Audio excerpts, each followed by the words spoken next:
Dar! Suara dentuman peluru mulai menghiasi malam ini lagi. Ayahku hilang dihujani peluru dengan hujan darah menggenangi kakinya. Rasa empati mulai menghilang dari diriku. Desaku berkhianat pada negeri ini. Apa yang harus kulakukan? Tanpa tujuan dan hilang arahan, tetanggaku Berno kemarin mulai diinterogasi oleh sekelompok kawalan militer. Brano? Siapa maaf? Aku tidak mengenalnya. Militer satu, apa yang kau bilang? Hah? Kami melihatnya kemarin. Kepala Breno dibenturkan ke dinding pintu. Aku hanya melihatnya dan mulai menanak nasi. Suara kesakitan dan minta tolong Breno mulai terdengar. Memang benar, penjajah di sini bukanlah isu bohongan. Menjengkelkan. Memang, tapi harus bagaimana lagi? Aku hanya perlu makan nasi ini untuk bertahan hidup. Diselimuti oleh dar. Suara dentuman peluru mulai menghiasi malam ini lagi. Ayahku hilang dihujani peluru dengan hujan darah menggenangi kakinya. Rasa empati mulai menghilang dari diriku. Desaku berkhianat pada negeri ini. Apa yang harus kulakukan? Tanpa tujuan dan hilang arahan, tetanggaku Berno kemarin mulai diinterogasi oleh sekelompok kawalan militer. Ku Breno. Siapa maaf? Aku tidak mengenalnya. Militer satu, apa yang kau bilang? Hah? Kami melihatnya. Kemarin, kepala Breno dibenturkan ke dinding pintu. Aku hanya melihatnya dan mulai menanak nasi. Suara kesakitan dan minta tolong Breno mulai terdengar. Memang benar, penjajah di sini bukanlah isu bohongan. Menjengkelkan. Memang, tapi harus bagaimana lagi? Aku hanya perlu makan nasi ini untuk bertahan hidup. Diselimuti oleh OII. Suara pintu didobrak tanpa pikir panjang. Aku kira itu adalah seorang militer. Nasiku belum matang dan aku marah besar. Haruskah kuhadang mereka atau kusambut dengan perantara pisau ini? Aku tidak tahu apa yang harus kulakukan, tapi nyawaku lebih berharga daripada nyawa mereka. Siapa di sana? Diriku menyaut ocehan mereka. Militer. Ada orangkah di sana?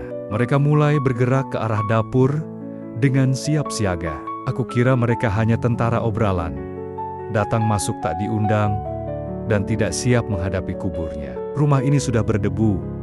Jadi kumohon kalian untuk segera pergi. Aku sangat lapar dan nasinya belum matang. Pintu dapur mulai terbuka dan badanku mengarah ke belakang pintu sambil memotong-motong daging iom, pimberian timangku. Militer, angkat tanganmu dan berbaliklah. Matanya melotot dan suaranya cukup keras untuk menggetarkan gelasku. Tapi bukan hatiku. Gelas memanglah kaca, tapi kalian adalah sampah. Aku membalikan badanku dan kulihat mereka hanya bertiga. Sepertinya aku mengenal mereka. Tapi aku tidak peduli, karena mereka mengambil dan memutus harapanku terhadap orang-orang seperti ini. Menggunakan kekuatannya untuk merampas kesenangan orang lain. Aku tidak tahu siapa dalangnya. Aku tidak tahu siapa di balik semua ini. Yang kurasakan sekarang hanya kemarahan dan rasa takut sudah mulai hilang tanpa bekas. Biarpun aku mati, aku tidak masalah, karena aku berada di pihak yang benar. Oh, jadi kalian ya yang mengambil hak kami? Mataku mengarah ke mereka. Tanganku yang berminyak menjatuhkan tetesan sisa bekas daging yang dipotong tadi. Militer satu, bicara apa kau? Di sini bukan tempat untuk dirimu. Jadi cepatlah keluar dari sini. Sebelum itu aku ingin makan nasi dulu. Jadi, mohon bersabarlah melihatnya saja. Aku sudah tidak paham mengapa mereka emisi saja. Berani masuk tanpa seizin yang punya. Biarlah mereka masuk selama nasi tidak menjadi bubur itu tidak menjadi masalah buatku. Nasi hangat kuciduk dengan sendok plastik buatan pabrik Mang Eko. Nasi organik yang berasal dari pasar swalayan memanglah lezat. Aku takut kalau para penjajah ini ingin meminta nasi lezat super enak dari swalayanku ini. Terutama tekstur pulennya yang tiada tandingannya. Daging super kualitas warung Maijah emang tiada taranya. Apalagi kalau dibarengi dengan bumbu super kualitas. Pak Jambret yang dijual 500-an di seberang jalan dekat tetanggaku Breno. Yang kepalanya tadi dibenturkan oleh tentaranya tadi. Oh, kalau kalian tidak ada perlu, mendingan kalian keluar dari sini. Militer satu, hei, Anda menantang kami yang mempunyai senjata, dengan muka sangar, pasaran yang masih takut kalau besok tidak bisa makan. Cuman, gede di mulutnya saja. Mendingan kau diam saja, dan melihat aku melahap nasi pulen super lezat ini, di pasar swalayan, militer tuh oi. Lo dengan gue nggak? Sontak yang di belakangnya pun ikut berbicara tanpa meminta izin dari tuan rumahnya.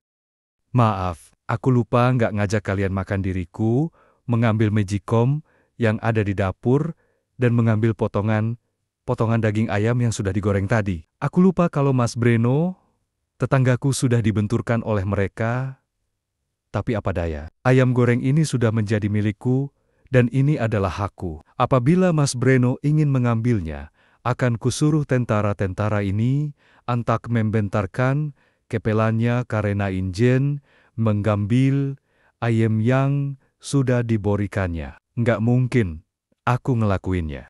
Karena Mas Breno itu orang baik. Baiklah kalian para prajuri. Duduk, kita makan bareng saja. Kukira mereka kebingungan dengan sikapku ini.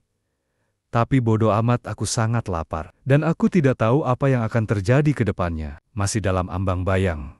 Tapi ku baru ingat, ibuku kemana? Like and share untuk part 2.